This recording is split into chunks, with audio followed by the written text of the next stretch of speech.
Shalom jemaat Tuhan, saya percaya kabar jemaat Tuhan tetap baik dan luar biasa. Amin, haleluya. Hari ini hari yang luar biasa saudara, hari kenaikan Tuhan kita. Wah, saudara bersyukur loh punya Tuhan Yesus yang luar biasa. Sampai dirayain di Indonesia kenaikan Tuhan Yesus. Saudara yang ragu-ragu, Yesus Tuhan, sayang loh.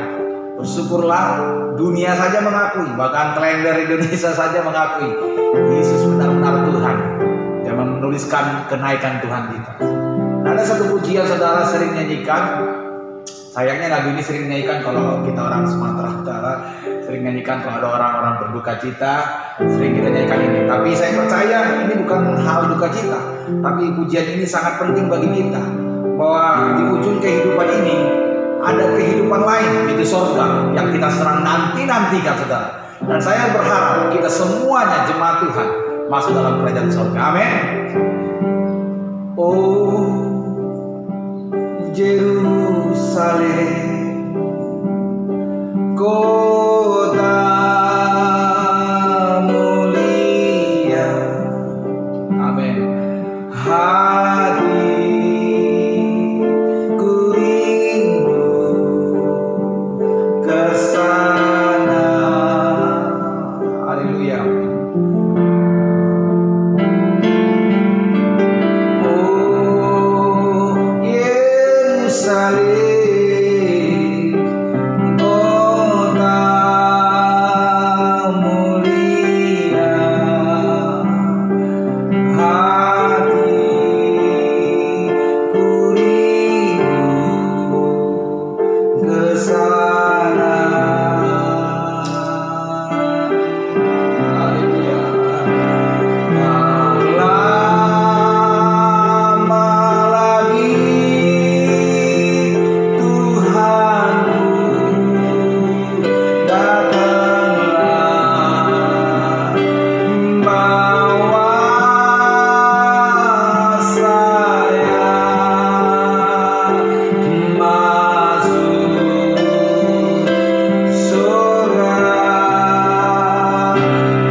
Saudara, kita ikut Tuhan sungguh-sungguh, kita ikut Tuhan setia.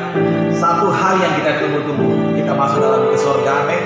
Tak lama lagi, saya percaya saudara, Tuhan akan datang menjemput setiap orang percaya. Haleluya, haleluya, amin. Saya percaya jemaat Tuhan terhibur dengan pujian tadi, dan jemaat Tuhan telah memuji menyembah Tuhan di rumah masing-masing di hari kenaikan ini. Nah, kita mendengarkan firman Tuhan yang hidup. Kita berdoa sebentar yuk.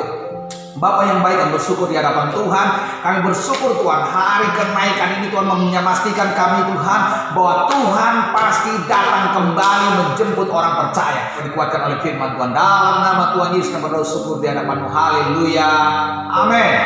Saudara ada siap dengan firman Tuhan? Saya percaya saudara sangat siap.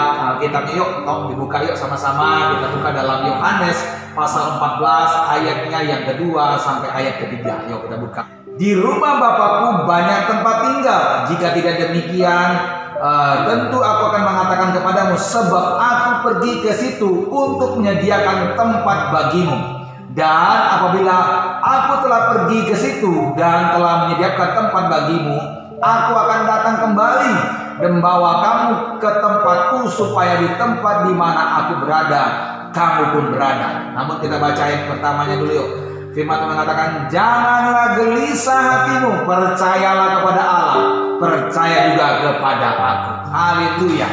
Saudara, saya kasih tema firman Tuhan bagi kita adalah Yesus pasti datang kembali. Nah, kita sering dengar firman Tuhan dari para pendeta-pendeta ya, dari om-om dulu, opa-opa dulu ya. Oh, Yesus pasti datang, Tuhan mau datang, Tuhan mau datang. Sering kita dengar-dengar. Wah, kadang-kadang kita berpikir, kapan sih Tuhannya datang? Oh, setiap khotbah dengar di mana-mana saja Tuhan mau datang, Tuhan mau datang. Kok sampai sekarang nggak datang-datang? Ya, saya masih tahu saudara, firman Tuhan katakan berdoalah sambil berjaga-jaga, saudara. Kita harus lihat firman Tuhan ngomong gini, jangan gelisah hatimu, percayalah kepada Allah. Tuhan mengatakan bagi kita orang percaya, saudara, poin yang luar biasa. Tuhan kan jangan gelisah hatimu, percayalah kepada Allah, saudara.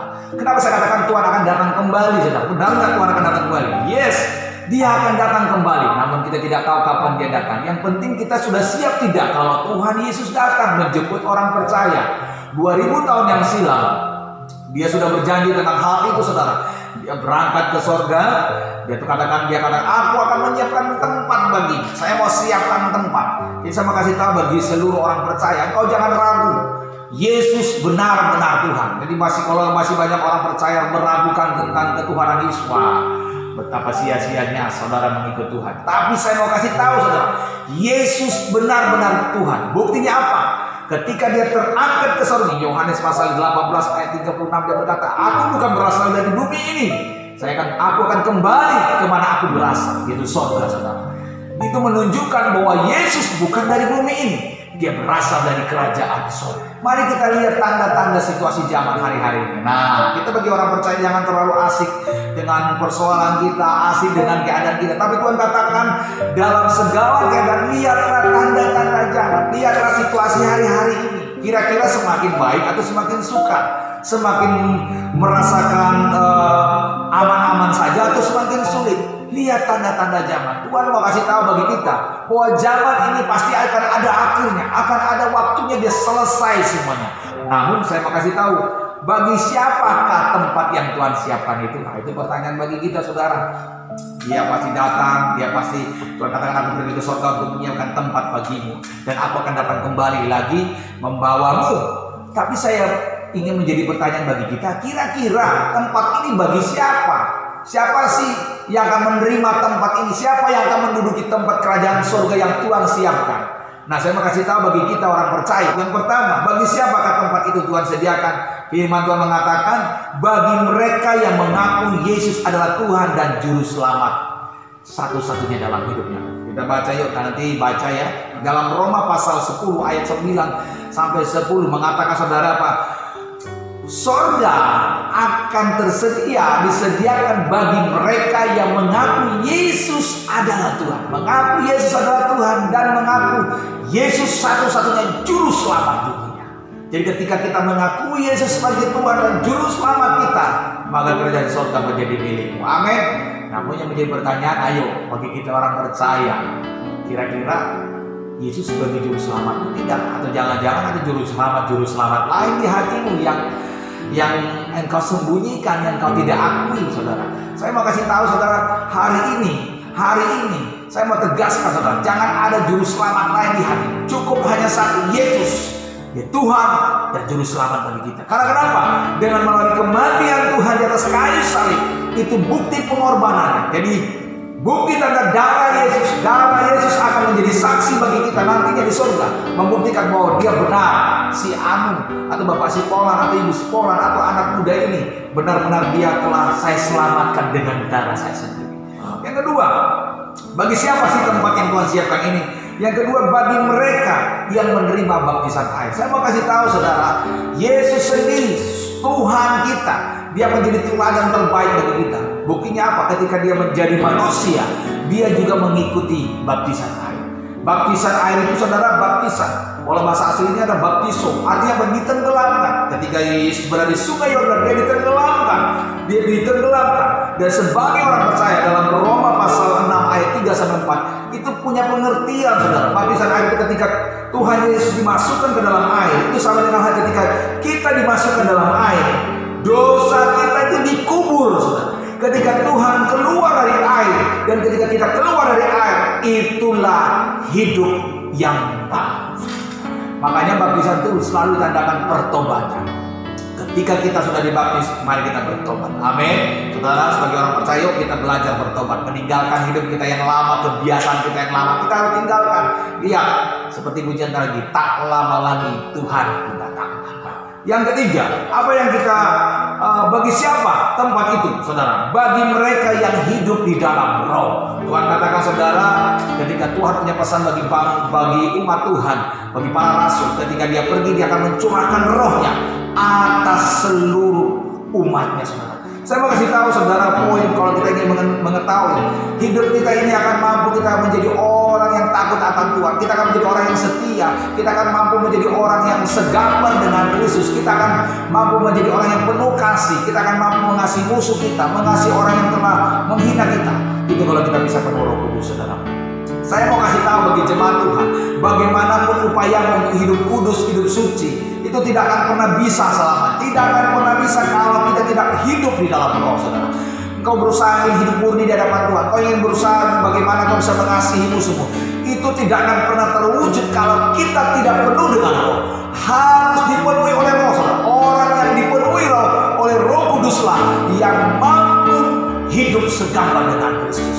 Orang-orang yang dipenuhi oleh Roh Kuduslah yang mampu hidup setia dengan Tuhan. Orang-orang yang dipenuhi Roh Kuduslah yang hidupnya mampu hidup kudus di mata Tuhan.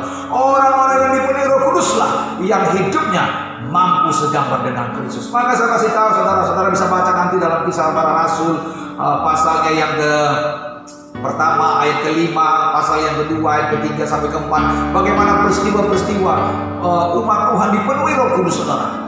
Dan Yesus sendiri mengalami ketika dia keluar dari air, saudara baca nanti dalam Matius pasal 3 ayat 16. Ketika Yesus keluar dari air, maka muncullah Roh Kudus seperti burung merpati memenuhi Yesus Tuhan kita. Jadi tidak cukup kita hanya menerima Yesus sebagai Tuhan Juru Selamat kita, tidak cukup hanya sebagai kita hanya bertobat saja, saudara, tapi kita harus mengalami kepenuhan Roh Kudus. Karena Yesus sendiri mengatakan dalam Matius pasal yang ketiga, dia datang, saudara, Yohanes katakan, aku datang membaptis kamu dengan air, tapi dia, gitu, Yesus Kristus akan membaptis kamu dengan roh dan dengan api. Jadi saya mau kasih tahu, saudara, tiga hal ini adalah janji Tuhan, adalah kebenaran, saudara. Dalam 1 Yohanes pasal 5 ayat 8 mengatakan bahwa nantinya di surga, tiga hal ini akan menjadi saksi bagimu untuk membuktikan bahwa kau layak atau tidak masuk dalam surga. Jadi tiga hal ini akan menjadi saksi. Dalam nanti buka ya, dalam 1 Yohanes pasal 5 8. Tiga hal ini akan menjadi saksi bagimu di bumi bahwa benar darah Kristus telah menyelamatkanmu. Benar air akan bersaksi, oh benar dia pernah dibaptis. Dan Roh Allah akan bersaksi bahwa benar hidupmu telah dipenuhi Roh Kudus dan dibentuk dan diubahkan oleh Roh Kudus. Dan tiganya ini satu, saudara. Ini tidak bisa hanya satu saja bagus, dua tidak bagus. Ini satu kesatuan yang tidak bisa dilepaskan. Inilah yang menjadi saksi untuk membuat kita masuk dalam kerajaan surga yang Tuhan telah siapkan. Saya mau kasih tahu bagi kita orang percaya, saudara, kalau Yesus saja datang nanti menjemput orang percaya, dia kembali. Saya ingin kasih tahu bagi kita orang percaya, sudah yakinkah engkau masuk dalam kerajaannya, saudara? Kalau engkau masih ragu-ragu, engkau masih belum yakin, yuk hari ini kita kerjakan firman Tuhan ini. Tiga hal ini kerjakan dalam hidup, yuk.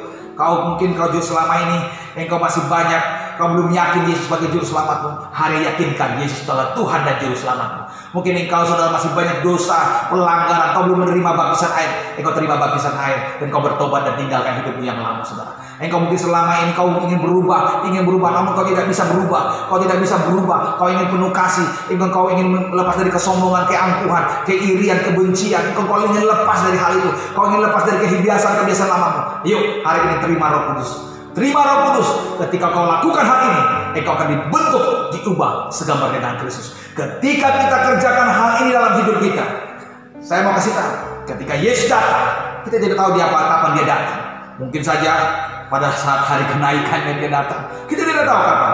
Tapi engkau dalam keadaan sudah siap. Yesus, biar berkat firman ini memberkati kita semuanya. Haleluya, haleluya. Amin. Kita berdoa. Bapa yang baik, yang bersyukur di hadapan-Mu Tuhan. Dan kami percaya Tuhan hari ini Tuhan, jamah kami Tuhan, supaya kami benar-benar meyakini hanya Yesus satu-satunya juru selamat dalam hidup kami. Kami meyakini Tuhan, supaya kami bertobat melepas dari kehidupan yang lama kami Tuhan. Bahkan Kau jamah kami Tuhan, supaya kami dipenuhkan roh, supaya hidup kami Tuhan, hidup kami segambar dengan Kristus, menjadi manusia yang baru. Terima kasih Bapa. Dalam nama Tuhan Yesus, kami bersyukur di hadapan-Mu. Haleluya. Amin. Amin.